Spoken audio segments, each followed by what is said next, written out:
मैं आपको अन्य अन्य भाषा के विषय में कुछ महत्वपूर्ण बातें बताने वाली हूँ, क्योंकि अन्य अन्य भाषा के विषय में काफी विवाद चल रहा है।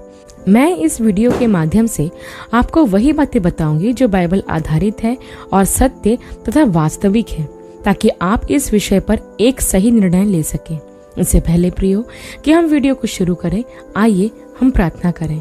प्यारे पिता परमेश्वर, हम धन्यवाद के साथ आपके पास आते हैं और आपसे विनती करते हैं कि आज के इस वचन को समझने के लिए आप हमारी सहायता करें, ताकि अन्य अन्य भाषा के संबंध में सही और वास्तविक तथ्यों को जान सके और एक सही दिशा में आगे बढ़ सके।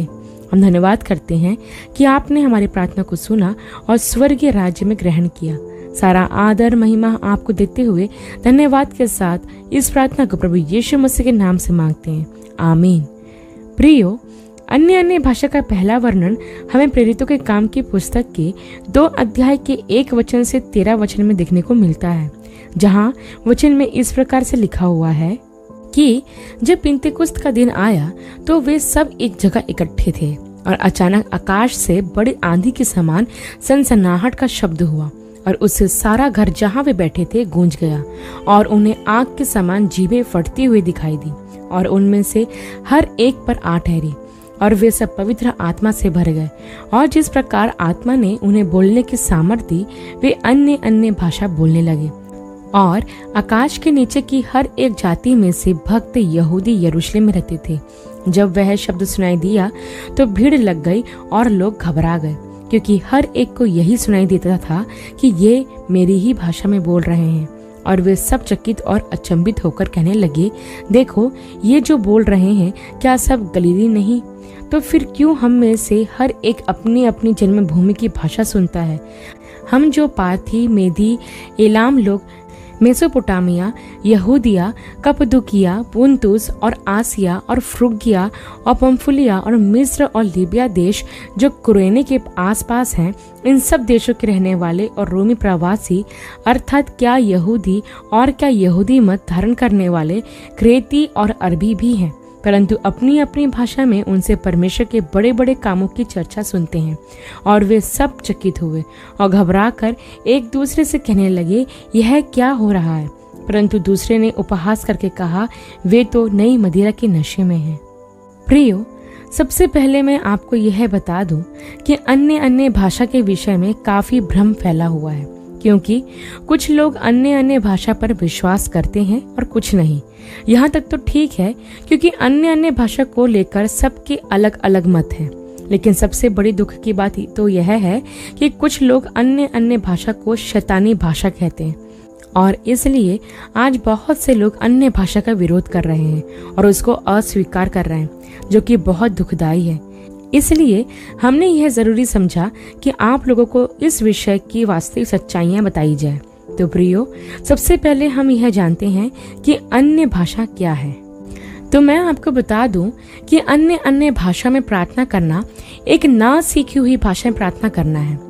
एक ऐसी भाषा जिसे ना तो कहीं सीखा गया हो और ना ही कहीं सुना गया हो। अन्य अन्य भाषा को स्वर्गीय भाषा भी कहा जाता है, जिसमें मनुष्य परमेश्वर से बातें करता है, जैसा कुरिन्थियों की पहली पत्री के 14 अध्याय के 2 वचन में लिखा भी है। प्रियो, अन्य अन्य भाषा में प्रार्थना करना परमेश्वर के आत्मिक वरदानों में से एक वरदान है।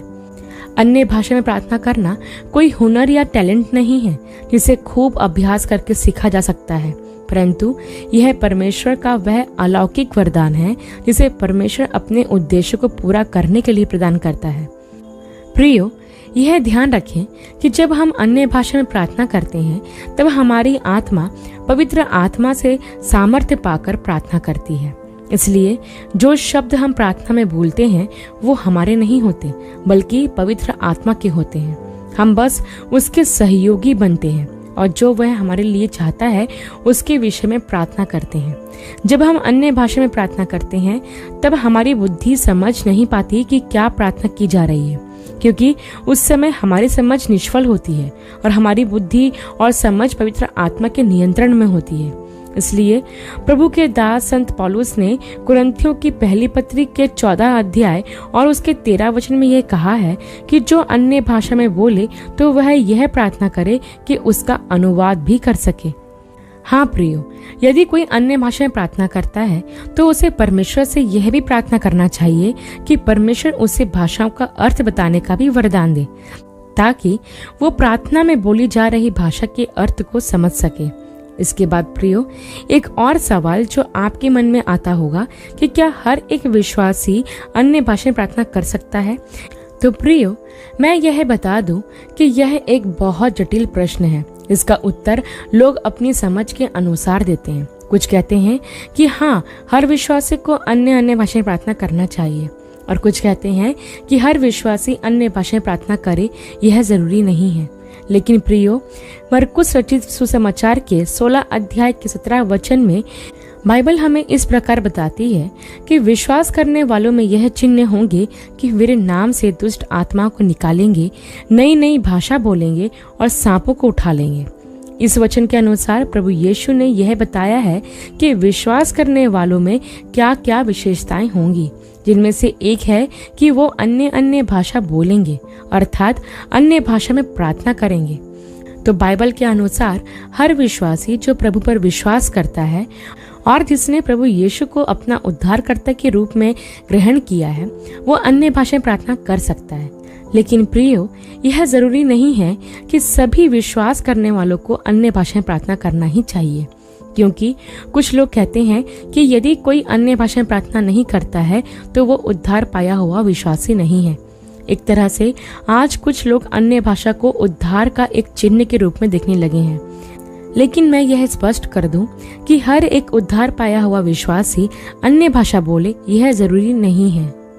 यदि आप भी उद्धार पाए हुए विश्वासी हैं और यदि आप अन्य भाषा नहीं बोलते हैं तो आप अपने उद्धार के विषय में संकोच मत कीजिएगा कि आप अन्य भाषा नहीं बोलते तो शायद आपका भी उद्धार नहीं हुआ है। नहीं प्रियो, यह सोच और यह मानसिकता गलत है। बाइबल हमें बताती है कि अन्य भाषा में प्रार्थना करना पवित्र आत्मा के 9 वरदानों में से एक वरदान है, जिसे परमेश्वर अपनी इच्छा के अनुसार अपने विशेष उद्देश्यों को पूरा करने के लिए विश्वासियों को प्रदान करता है। अब किसी किसी को परमेश्वर पूरे 9 वरदानों से परिपूर्ण करता है, तो किसी किसी को परमेश्वर 1 या 2 वरदान ही प्रदान करता है। इन वरदानों को कितना और किसे देना है, यह सब काम परमेश्वर की इच्छा के अनुसार होता है।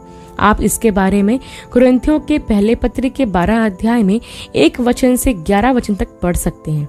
यहाँ 11 वचन में इस प्रकार से लिखा है कि ये सब प्रभावशाली कार्य एक ही आत्मा करता है और जिसे जो चाहता है वह बांट देता है।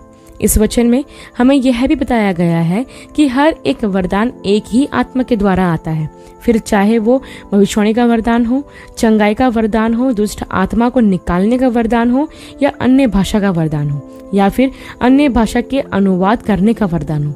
सारे वरदान एक ही आत्मा के द्वारा मिलते हैं, परंतु यह परमेश्वर की इच्छा के अनुसार ही विश्वासियों को प्रदान किए जाते हैं। अब परमेश्वर जिसे चाहता है उसे ये वरदान प्रदान करता है। प्रियो, यदि आप भी परमेश्वर के वरदानों को प्राप्त करना चाहते हैं तो उसके लिए आपको परमेश्वर से प्रार्थना करने की आवश्यकता है, ताकि आप उसके द्वारा पवित्र आत्मा के वरदानों को प्राप्त कर सको। लेकिन प्रियो, एक बात हमेशा याद रखना कि जिसको जितना दिया जाता है उससे उतने का हिसाब भी मांगा जाएगा, क्योंकि लूका रचित सुसमाचार के 12 अध्याय के 48 वचन में लिखा है कि जिसे बहुत दिया गया है उसे बहुत मांगा भी जाएगा, और जिसे बहुत सौंपा गया है उससे बहुत लिया जाएगा। यह वचन हमें बताता है कि वरदानों के साथ जिम्मेदारियां भी आती हैं। जितने ज्यादा वरदान उतनी ज्यादा जिम्मेदारियां। इसलिए प्रियो, यदि आप भी पवित्र आत्मा के वरदानों को चाहते हो तो यह भी ध्यान रखना जरूरी है कि वरदानों के साथ जिम्मेदारियां भी आती हैं, फिर चाहे वो कोई सा भी वरदान क्यों ना हो। हर एक वरदान जो परमेश्वर देता है उसके पीछे परमेश्वर की योजना और उसका उद्देश्य होता है, फिर चाहे वो अन्य भाषा का वरदान ही क्यों ना हो। बाइबल हमें सिखाती है कि वरदानों से कलीसिया की उन्नति होनी चाहिए, क्योंकि परमेश्वर विश्वासियों को वरदान इसीलिए देता है ताकि उससे कलीसिया बढ़े, कलीसिया की उन्नति हो और प्रभु की देह बढ़ती जाए। लेकिन आज के वर्तमान समय में लोग इन वरदानों का उपयोग सिर्फ अपने स्वार्थ के लिए कर रहे हैं, और आप जानते ही हैं कि आज देश और दुनिया में ऐसे बहुत से लोग जिन्होंने इन वरदानों को अपनी कमाई का साधन बना लिया है और वो इनका उपयोग सिर्फ पैसा कमाने के लिए कर रहे हैं, जो कि सही नहीं है। इसके साथ ही मैंने यह भी देखा है कि जो लोग अन्य भाषाएं प्रार्थना करते हैं या किसी वरदान को प्राप्त किए होते हैं, वो कहीं न कहीं घमंड से भर जाते हैं। वो अपने आप को वेरी स्पेशल समझने लगते हैं और सोचते हैं वो दूसरों से ज्यादा पवित्र और धर्मी है, इसलिए उन्हें वरदान मिला है और वो अपने आप को दूसरों से श्रेष्ठ समझने लगते हैं। लेकिन प्रियो, यह ध्यान रखें कि लूसीफर भी अपने घमंड ही के कारण स्वर्ग से गिराया गया था। इसलिए प्रियो, मैं आपको यह कहना चाहती हूँ कि यदि आपने कोई वरदान प्राप्त किए हो तो उस पर घमंड करने और दूसरों से अपने आप को श्रेष्ठ समझने के बजाय दूसरों की सेवा करें।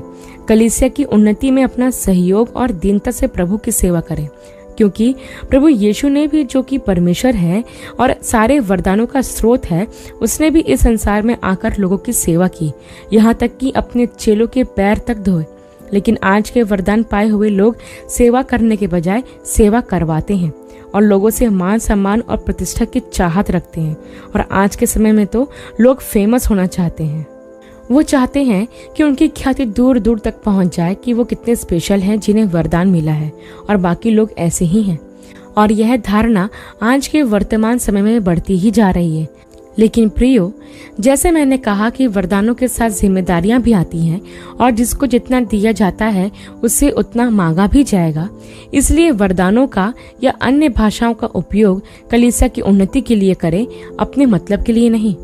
इसके बाद एक और महत्वपूर्ण सवाल जो आप सभी के मन में आता होगा कि क्या जो अन्य भाषा बोलते हैं केवल उन्हीं ने पवित्र आत्मा पाया है, और क्या जो अन्य भाषा नहीं बोलते वो पवित्र आत्मा पाए हुए नहीं है? लेकिन प्रियो, ऐसा सोचना गलत है।